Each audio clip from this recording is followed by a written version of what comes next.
सभी श्रोताओं का हार्दिक स्वागत अभिनंदन। पिछले वीडियो में आपने देखा कि महाराज विश्वामित्र के साथ राम और लक्ष्मण वन की तरफ चल चुके हैं। अब उसके आगे की कहानी। अद्भुत कांति से युक्त दोनों भाई गोह की त्वचा से बने दस्ताने पहने हुए थे।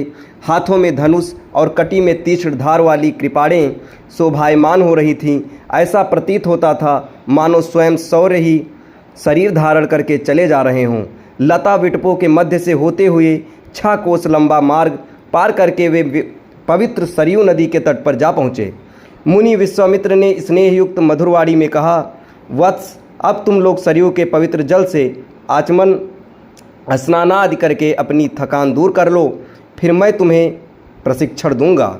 सर्वप्रथम मैं तुम्हें बला और अतिबला नामक विद्याएं सिखाऊंगा। इन विद्याओं के विषय में राम के द्वारा जिज्ञासा प्रकट करने पर ऋषि विश्वामित्र ने बताया, ये दोनों ही विद्याएं असाधारण हैं।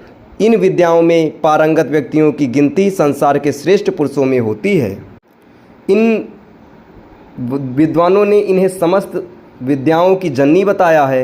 इन विद्याओं को प्राप्त करके तुम भूख और प्यास पर विजय पा जाओगे। इन तेजोमय विद्याओं की सृष्टि एवं स्वयं ब्रह्मा जी ने इसको लिखी है। इन विद्याओं को पाने का अधिकारी समझकर मैं तुम्हें इन्हें प्रदान कर रहा हूँ। राम और लक्ष्मण के स्नानादि से निवृत्त होने के पश्चात विश्वामित्र जी ने उन्हें इन विद्याओं की दीक्षा दी।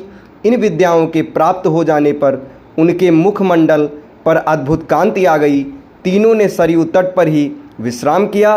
गुरु की सेवा करने के पश्चात दोनों भाई तृण शैयाओं पर सो गए। दूसरे दिन ब्रह्म मुहूर्त में निद्रा त्याग कर मुनि विश्वामित्र तृण शैयाओं पर विश्राम करते हुए राम और लक्ष्मण के पास जाकर बोले, हे राम और लक्ष्मण, जागो, रात्रि समाप्त हो गई है। कुछ ही काल में प्राची में भगवान भुवन भास्कर उदित होने वाले हैं। जिस प्रकार वे अंधकार का नाश कर समस्त दिशाओं में प्रकाश फैलाते हैं,